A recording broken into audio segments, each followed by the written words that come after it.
All right, just gonna say goodnight here. I was gonna play some piano tonight, but I'm just exhausted.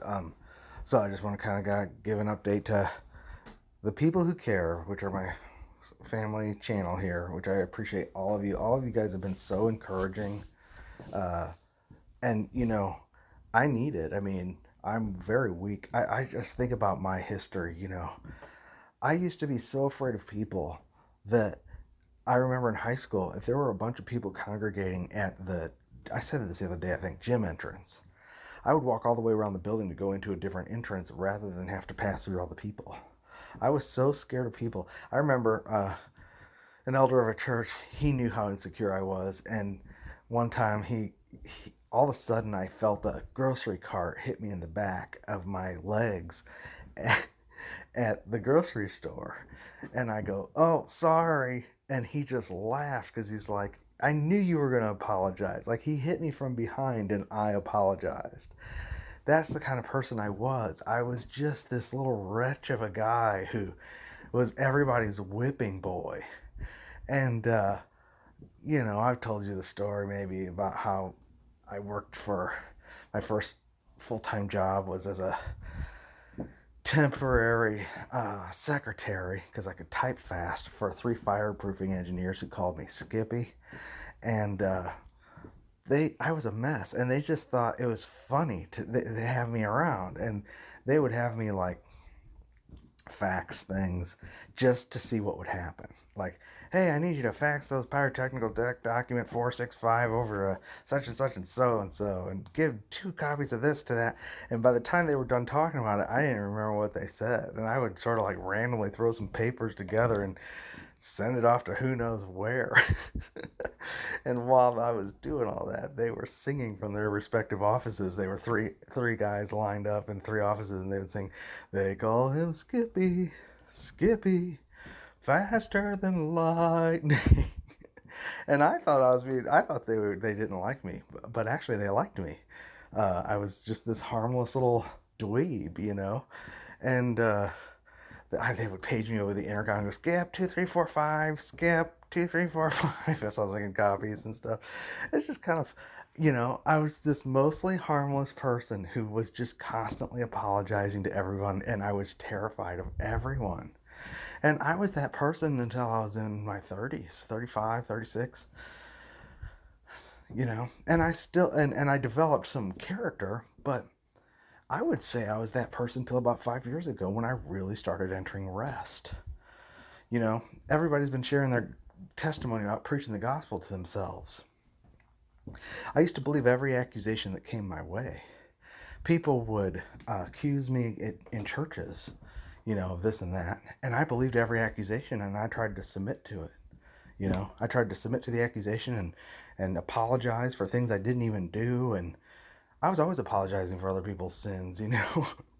I was ridiculously loyal and submitted to the point where it was ridiculous.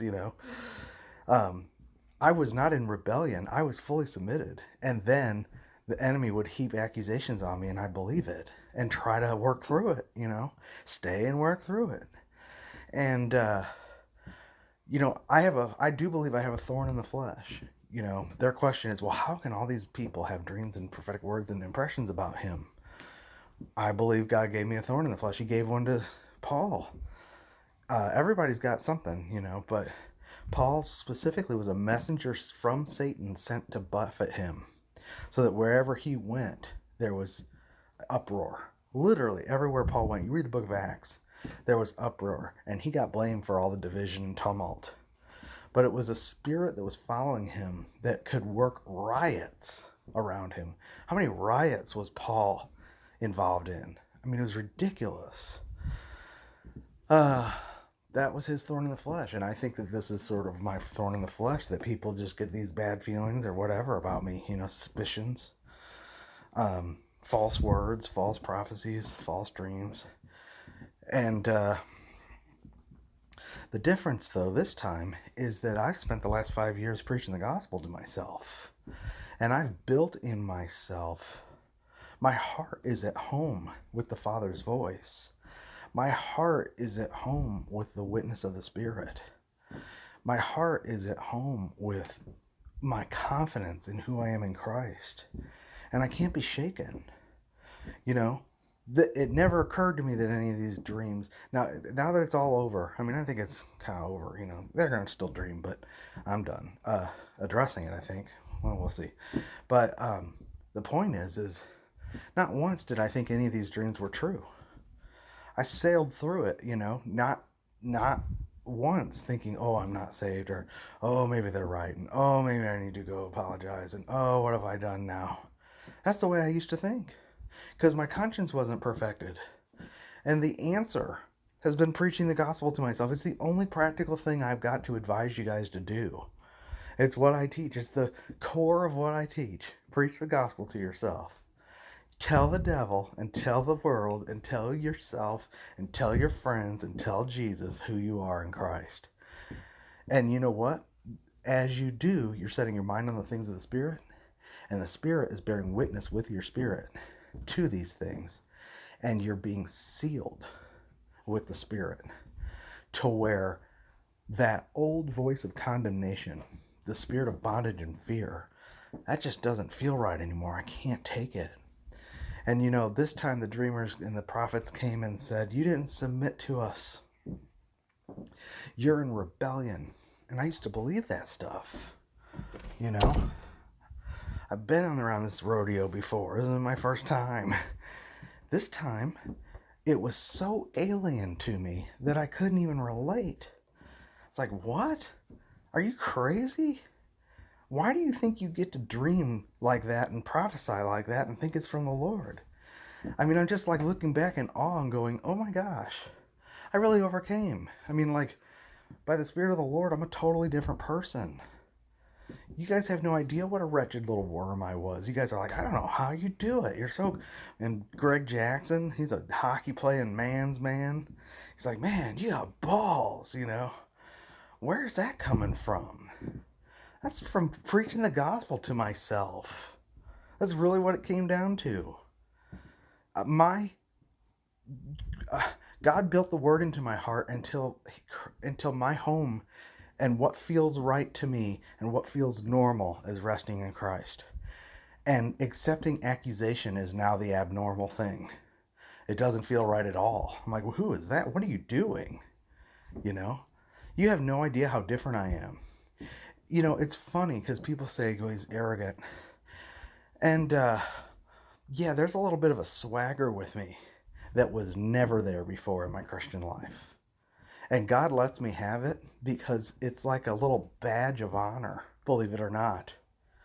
This little wretch of a man, this Mephibosheth, who had no father figure, had no skills, no life skills, was pathetic, was devoured by wolves all the time, always taken advantage of, believed every accusation, very gullible, led from this stupid situation to that, always an embarrassment, always embarrassing himself, apologizing to everybody. He got sat down at the table. God took Mephibosheth and sat him up at the table. And I'm sure it didn't feel right for a while, but eventually he got comfortable with it and said, this is where I'm supposed to be. This is my home now. And that's where I'm at. I'm like, you know what? This table where I'm sitting, I'm supposed to be here. And it actually feels right. And you're trying to make me go back down to Lodabar and grovel under your table and eat your crumbs. And man, that just doesn't feel right to me anymore. I don't even recognize that person. And I can't identify with it at all. So no, I'm not taking your words over the word. I'm not going to compromise my stand in the Lord to make you feel better about your dreams. And yeah, I'll war. He made me a mighty man to fight back in the word with a little bit of a swagger. There's a little bit of attitude in it, isn't there? Pastor so-and-so and all that. Man, I'm telling you, you have no idea where I've come from to be able to do this YouTube channel the way it's gone this last year and a half, 2 years, and especially the last couple of months. The boldness that's come into me. It says that the righteous are bold as lion, but the wicked flees when no one pursues. That was me. All I was doing was fleeing from imaginary foes and running from anybody who looked at me funny. I was pathetic. Seriously. And I'll tell you what made the difference. Really. Preaching the gospel to myself. I got nothing else to tell you. I can tell you the depths of the word. I can. But what I hope you get out of it all is the reason I speak the word to you and teach the word is because that's how I am exercising my spirit to enjoy Christ. And that's what makes me strong. I ain't got enough strength in myself. There's no way I could have gone through this. Looking from their perspective, they're like, how could one man, I think Sherry's videos, how could one man cause this much trouble? Well, flip it around. How can one person have this much trouble? They're thinking I caused it all. And that's going to be their view, I'm like, wow, Lord, how could I have this much of effect? Where people take me this seriously. Nobody took me seriously before. I was mostly harmless. That was, if you were to, like, in Hitchhiker's Guide to the Galaxy, where it talks about the planet Earth, the entry is mostly harmless. That's pretty much how people saw me. Not a threat. Unless I spoke the word, and then they would have dreams and stuff like that. But they weren't afraid to, they did not take me seriously. And I never fought for myself or contended for myself or had righteous anger or anything like that. I always assumed I was wrong and always apologized when I wasn't, I did a little of that this time, but still, it was nothing like the past. And I can say that is the transformation. The what they're calling arrogance is really my refusal to back down to anybody. And that is from the strengthening of the Lord. You can believe it or not, but I'm telling you, preaching the gospel to yourself works. It'll change you. It will transform you if you keep it up. You'll be a totally different person than you were a couple months ago. And right now we're in a revival where God's quickening it. What took me years and years is taking you guys weeks and weeks, maybe a couple months, and people are saying, I'm a totally different person. So keep up. Keep it up. Now, I just got to tell you that all the adrenaline of the last month has left my body all of a sudden, and I'm just left here feeling kind of exhausted. And I could use prayer. I do want to teach John 15 tomorrow. And I just want to help. I just want help to focus now on really equipping the saints. And what I pray is that there would be many others that would be equipped to speak of Christ, this Christ we're appreciating together. And it would become a rich fellowship, and members would begin to function more and more and more. And it wouldn't just be one, it'd be many, All right, well, I'll talk to you guys later. Have a good evening.